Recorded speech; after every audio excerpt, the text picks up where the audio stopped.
Today we're going to be looking at a study by Blasio et al. On how parents perceive their child's facial aesthetic and how it affects their social life, along with the expectations set on pediatricians to diagnose dentofacial deformities. Most of the things that make a face quote-unquote unattractive are actually just dentofacial deformities or inadequate facial development, and these are things that actually happen around your adolescence, your youth, around the time a pediatrician would be involved. So there's a lot of pressure on pediatricians to be able to correctly diagnose dentofacial deformities, educate the parents, educate themselves, and actually help a child in becoming and reaching their full potential. But let's go back to Blasio et al. Study to really learn about where this issue of unattractive faces actually stems from. Most parents aren't actually aware of the harm that they do to their children by not being educated on actual facial development and proper habits. For instance, mouth breathing is a very common one where if you don't discourage mouth breathing or get that addressed, find out the reason why your children are mouth breathing in the first place, then that can lead to what's known as mouth breathing habitus, which leads to very poor facial development, and this is very well documented. In Blasio's paper, to collect this info, parents were given a questionnaire when visiting the pediatrician's office to get a sample from the Italian general population. Info like parents' education, employment was asked to get an idea of the family environment, and from this, the first part of the questionnaire asked questions on the parents' perception of their child's deformity, with 3 of the questions asking what the parents thought their child perceived their deformity as. The second part of the questionnaire asked a series of questions on the importance of features and facial attractiveness. The first was if their child's front view or profile view could be considered as the most important feature from an aesthetic point of view.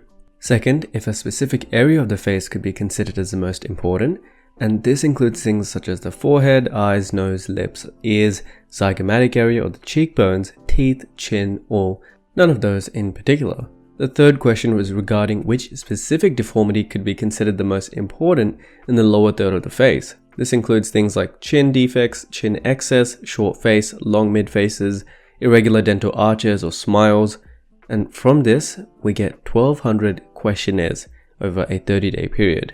The data showed no notable differences in answers between location, employment history, and overall familial conditions.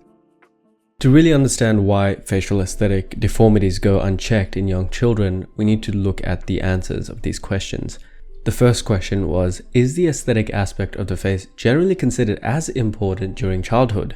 An overwhelming majority, so like 74%, said it was very important, and the rest said it was quite important. The second question was, starting from what age may it be considered important? The large majority, so 86%, said it was always important from any age. That's pretty good. This ties into the third question, which asked if gender mattered in the importance, and almost all respondents said that it did not. The fourth question asked, do you think that your pediatrician should take care of it? And almost all of the parents thought that the pediatrician's role should extend not only to health, but to the attractiveness of the child too. This is significant because it shows a trend of parents deferring the responsibility in taking care of the facial aesthetic healthy development of their child to their respective doctors, in this case a pediatrician, and a pediatrician isn't able to catch everything, especially like most parents who don't take the children as often to the pediatrician as they should out of convenience. The next question was, if necessary, would you agree to adequate therapy for your child? The majority of parents, 68%, said that they would agree to craniofacial treatment, while the remainder expressed that they had doubts. Tying this into the next question, which asks what complications parents would be afraid of, and those are pain and side effects, were the main, understandably, concerns. The last 3 questions ask about the child's experience. The first was, is your child disturbed by some psychological problem about his or her facial aesthetic? The majority of parents said that their children had no subjective problems, while a minority had small to severe issues with their appearance. The next question is about age, where 50% developed this issue at an age of around 5 years old, which is really quite young, while the other 50% at around 10 years old, so this issue with their facial aesthetic. And so clearly self-perception and attractiveness begins very early on, especially in severe cases of craniofacial deformity.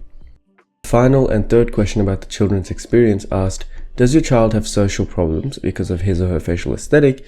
And only 1.8% reported those issues, but a large proportion of parents did not even bother to answer, indicating that this is either a sensitive topic or something that the parents just aren't aware of regarding their children.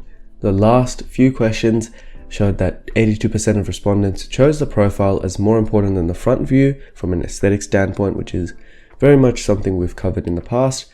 I think it's clear that the front view is more influential on attractiveness, but in this context, maybe the side clues more into facial aesthetics and craniofacial deformity, which is something we mentioned in our previous video. Teeth were ranked as the most important feature, then the eyes and nose last by parents, and this also seemed a little distorted as you would imagine the eyes being first. Still, none of these were picked overwhelmingly over the other, so it shows that they rank closely in terms of importance. This makes sense because they are all central facial features that grab attention.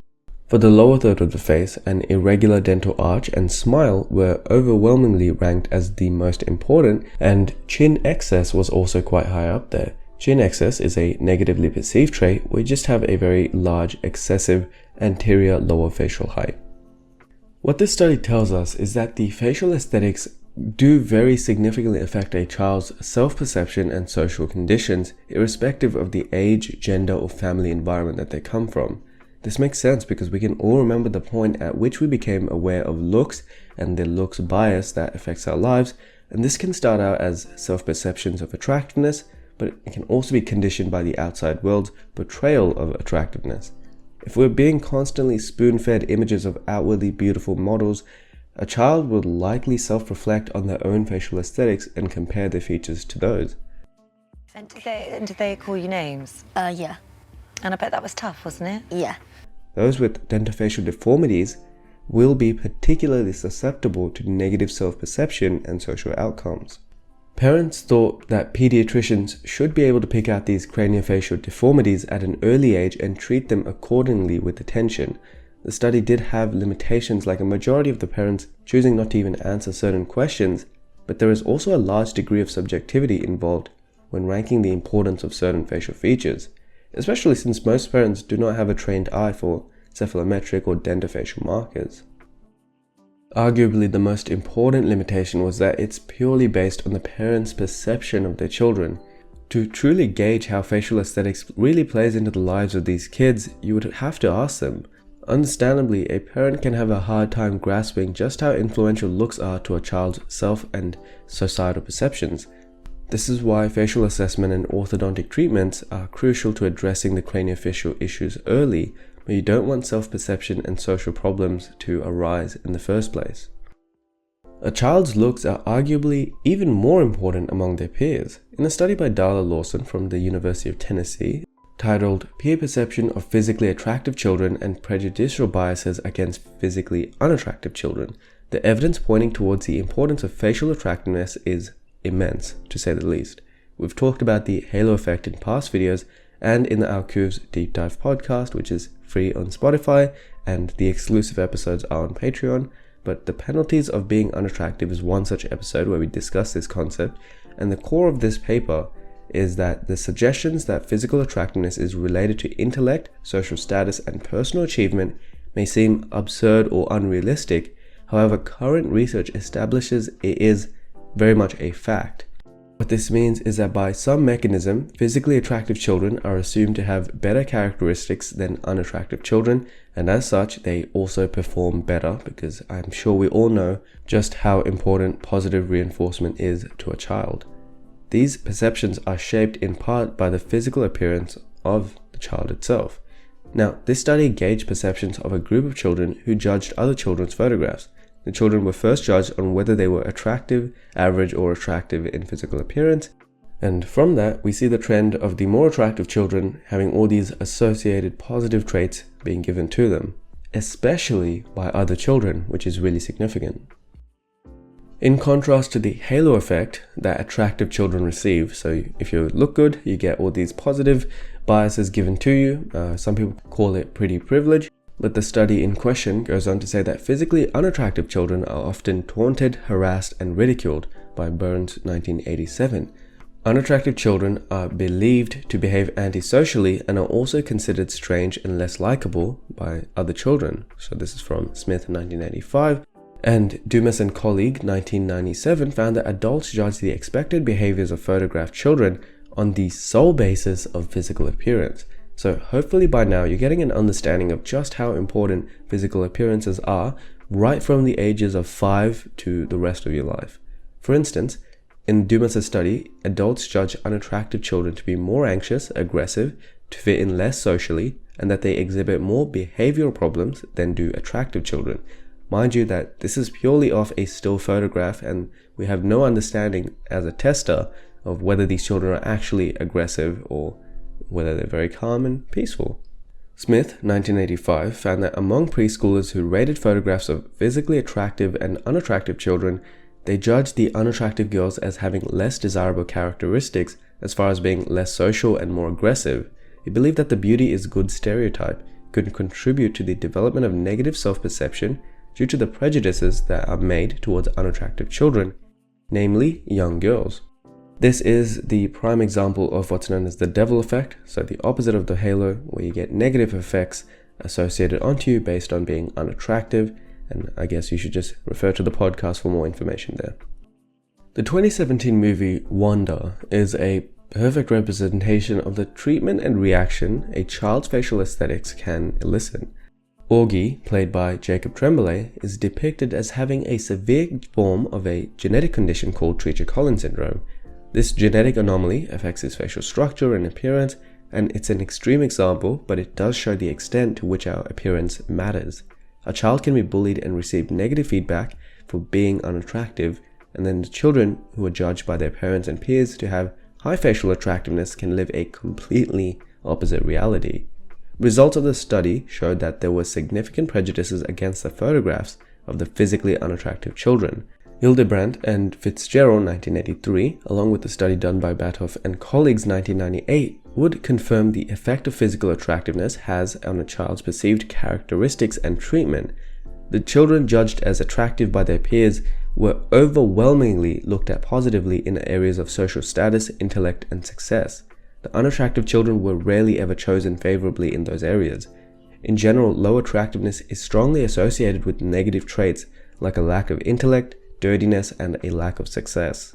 What's interesting is the dirtiness part, because we did cover this again on the podcast. It's for free. It's called the purity assumption, or there's some psychological name that I just can't remember off the top of my head, but the gist of that podcast episode was that more attractive people are expected to do less gross things, whereas unattractive people, attractive people can do a lot of messed up things, but they won't do anything that's gross, like picking their nose or stepping in vomit, whereas unattractive people are more expected to do a lot of those grosser things, disgusting, unappealing, impure things.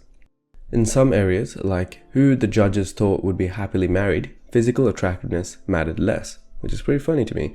This also applied to picking teammates for a sport team, where the strongest, meanest looking kids were prioritized, and there were even male or female dependent biases irrespective of attractiveness. The study did have a few limitations like sample size and a lack of ethnic diversity, and while the study did include a range of racial groups, more photos and ethnic groups than any other, it would be interesting to see if this attractiveness bias extends to middle schoolers and high schoolers, not just students 7 to 12 years old. I would suspect that it applies to all age groups because young children are especially judgmental, but if you've seen any high school coming of age movie, the unattractive comic relief roles are always the punching bag for jokes. And granted that life isn't a movie, but there is some truth to how people treat others in a high school setting, especially in these movies. Closing this out, the final note that the author makes is to have more prejudice self-awareness. Now, what does that mean? Well, instead of trying to force away prejudices, just be aware of them, which can help in reducing the outward expression of such biases against physically unattractive children. That's basically what we do on the Coovs channel. That's the main goal. We try to make you aware of all the different prejudices and looks-based discriminations that may be possible, that do exist inherently for one biological reason or another, and then help you be more aware and more fair. As always, if you're interested in a Coovs facial aesthetic report, in getting your face analyzed, assessed, maybe try to detect some dentofacial anomalies that you can get corrected or should have gotten corrected when you're a young child, then you can head over to the Coovs website and get a full assessment, a full evaluation by our team of doctors and dentists, a tailored report made to talk about your face basically. Other than that, you can visit the 2 free podcast shows that we have on all platforms, There's Glow Up, which is focused on your physical attractiveness and the things you can do to improve that. And then there's Deep Dive, which is discussing the psychological aspect of some of the concepts we've covered in this video, like the devil effect, the averageness effect, some of these biases towards the attractive and unattractive faces. Lastly, I recommend that you follow us on Instagram and TikTok. We have a lot of new content, and if you haven't subscribed to the r/Kuya Studio subreddit, you should go there. There's a lot of discussion on facial aesthetic stuff, and I do reply to the questions there.